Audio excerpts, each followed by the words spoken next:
فتنوں کی بہت سی قسمیں ہیں جن کے ذریعے سے اللہ تعالیٰ بندے کو آزماتا ہے۔ اللہ تعالیٰ نے اولاد اور مال کو بھی فتنہ کہا ہے۔ انما اموالکم و اولادکم فتنہ، تمہاری مال اور تمہاری اولادیں یہ تمہارے لیے فتنہ ہے، آزمائش ہے۔ یعنی مال اور اولاد کے ذریعے سے اللہ تعالیٰ آزماتا ہے، کبھی دے کر آزماتا ہے اور کبھی واپس لے کر آزماتا ہے اور کبھی نہ دے کر آزماتا ہے۔ یہ اللہ تعالیٰ کی آزمائش کی مختلف شکلیں ہیں۔ اسی طرح دنیا کے اندر آزمائش کے لیے اللہ تعالیٰ نے مختلف چیزوں کی شہوت انسان کے اندر رکھی ہے۔ فرمایا زُجِّنَ لِلنَّاسِ حُبُّ الشَّهَوَاتِ مِنَ النِّسَاءِ وَالْبَنِينَ، کہ ہم نے دنیا کی زندگی کو تمہارے لیے مزین کیا ہے شہوات کے ساتھ۔ من النساء والبنین، عورتوں کی شہوت، بیٹوں کی اولاد کی محبت، والقناطیر المقنطرۃ من الذهب والفضہ، سونے اور چاندی کے ڈھیر، اور یہ تمہارے لیے یہ بھی ایک فتنہ ہے۔ والقناطیر المقنطرۃ من الذهب والفضة والخیل المسومة والانعام والحرث، کھیتیاں، چوپائے، کہ اللہ تعالیٰ دے کر آزماتا ہے کہ بندہ ان کے اندر مگن ہو کر میرا کتنا بن کے رہتا ہے، ان کے اندر مگن ہو کر مجھے چھوڑ جاتا ہے، یا میری طرف ہی اس کی رغبت ہوتی ہے۔ یہ ساری چیزوں کی محبت، ساری چیزوں کی شہوت کے ذریعے اللہ تعالیٰ بندے کو آزماتا ہے۔ قیامت کے قریب رسول اللہ صلی اللہ علیہ وسلم نے بہت سارے فتنوں کی نشاندہی کی۔ آپ نے فرمایا یتقارب الزمان، یہ بھی ایک قرب قیامت کی چیز آئے گی کہ زمانہ قریب ہو جائے گا۔ ہم دیکھتے ہیں کہ پتہ ہی نہیں چلتا کہ جمعہ کب آ جاتا ہے، مہینہ کب ختم ہو جاتا ہے، سال کب ختم ہو جاتا ہے۔ چھوٹے چھوٹے بچے کل کی بات ہے دیکھتے ہی دیکھتے بڑے ہو گئے ہیں، کل کی بات ہے کہ دنیا کیا سے کیا ہو گئی ہے۔ فرمایا یتقارب الزمان، زمانہ قریب ہو جائے گا۔ وَيُقْبَضُ الْعِلْمِ، علم اللہ تعالیٰ اٹھا لے گا۔ اور بخاری کی روایت میں یہ الفاظ ہے کہ عمل کم ہو جائے گا،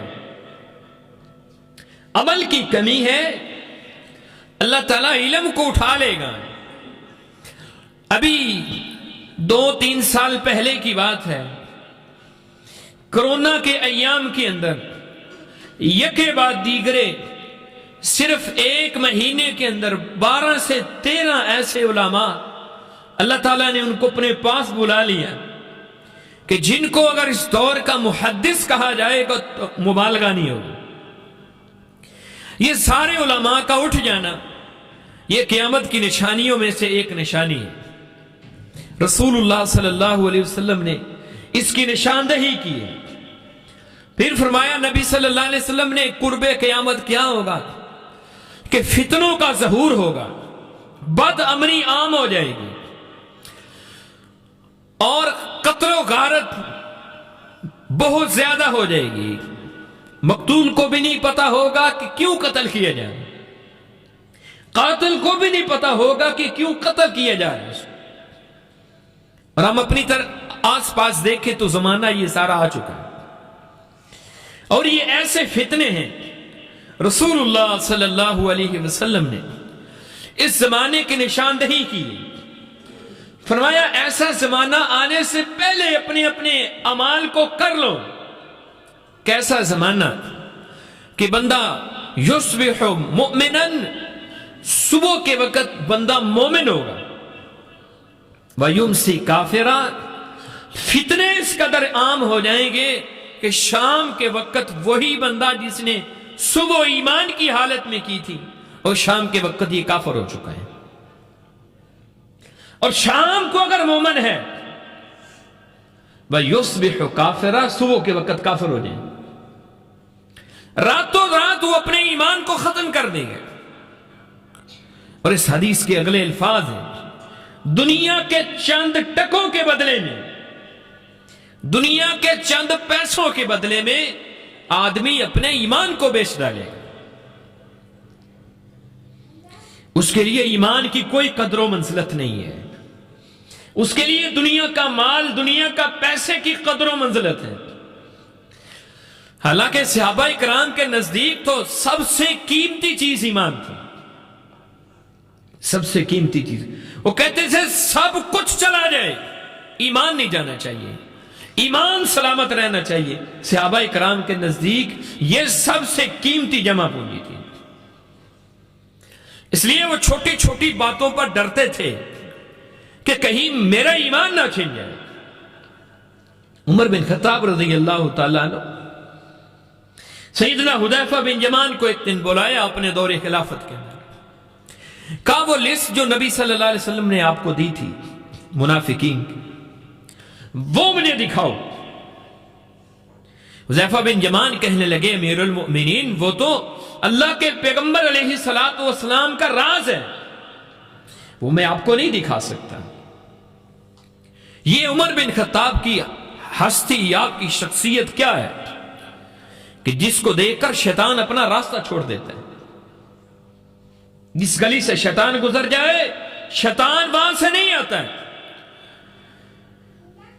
کہ اس جلیل القدر کا صحابی کا محل اللہ کے پیغمبر علیہ الصلوۃ والسلام آپ نے جنت کے اندر دیکھا ہے، آ کے بتایا ہے عمر بن خطاب کو کہ جس کا جنت کے اندر محل دیکھا جا چکا ہے کہ عمر اس محل کے اندر ضرور جائے گا، اس کے ایمان کی کیا حالت ہے۔ وہ حذیفہ بن یمان سے سوال کر رہے ہیں منافقین کی لسٹ تو دو، کہ اللہ کا پیغمبر کا راز ہے میں نہیں دے سکتا، امیر المؤمنین میں نہیں دے سکتا۔ کہا ٹھیک ہے نہ دو، لیکن اتنی بات بتا دو کہ کہیں اس لسٹ کے اندر عمر بن خطاب کا نام تو نہیں ہے، کہ میں ایمان والا بھی ہوں یا میں منافقین کی لسٹ میں شامل ہو چکا ہوں۔ یہ صحابہ اکرام کے نزدیک ایمان کی قدر و منزلت تھی، ایمان کی قدر و منزلت۔ میرے نزدیک ایمان کی قدر و منزلت نہیں ہے۔ رسول اللہ صلی اللہ علیہ وسلم نے جو آزمائش بتائی تھی نا، ایمان والوں کی آزمائش ہوگی، اور قرآن بھی کہتا ہے احسب الناس ان یترکوا ان یقولوا آمنا وهم لا یفتنون، تم کیا سوچ رہے ہو کہ تم کہو گے کہ ہم ایمان لے آئے اور پھر تمہیں چھوڑ دیا جائے گا، تمہیں پھر آزمایا نہیں جائے گا۔ ایمان والوں کی آزمائشیں ہوتی ہیں، ان کے ذریعے سے اللہ تعالیٰ بندوں کو آزماتا ہے، یہ اور آزمائش ہے۔ لیکن جو فتنوں کے ذریعے آزمائش ہے یہ اور آزمائش ہے۔ یہ آزمائش جو رسول اللہ صلی اللہ علیہ وسلم نے جس کی نشاندہی کی ہے، قرآن مجید نے کی ہے کہ ایمان والوں جس کا جس قدر زیادہ ایمان ہے اس کی آزمائشیں بھی اسی قدر زیادہ ہوتی ہیں۔ ہم تو ابھی اس لیول پر پہنچے ہی نہیں ہیں۔ بڑی معذرت کے ساتھ میری گفتگو شاید کڑوی ہو لیکن حقیقت پہ مبنی ہوگی کہ ہم آزمائش کے اس لیول تک نہیں پہنچے جس کی نشاندہی قرآن مجید نے کی ہے کہ جس پیمانے کے اوپر صحابہ کرام کو آزمایا گیا تھا۔ صحابہ رسول ہے، نبی صلی اللہ علیہ وسلم بیت اللہ کی دیوار کے ساتھ ٹیک لگا کے بیٹھے ہوئے ہیں، آنکھیں کا اللہ کے پیغمبر آپ دعا نہیں کرتے۔ کس چیز کی دعا؟ کہ ہمارے اوپر آزمائشیں ہیں، مصیبتیں ہیں، پریشانیاں ہیں۔ نبی صلی اللہ علیہ وسلم آپ کا چہرہ غصے سے سرخ ہو گیا، آپ سیدھے ہو کر بیٹھ گئے، آپ نے فرمایا ابھی سے تھک گئے ہو؟ تم سے پہلے جو لوگ تھے ان کے جسموں سے گوشت کو لوہے کی کنگھیوں کے ساتھ نوچا گیا ہے،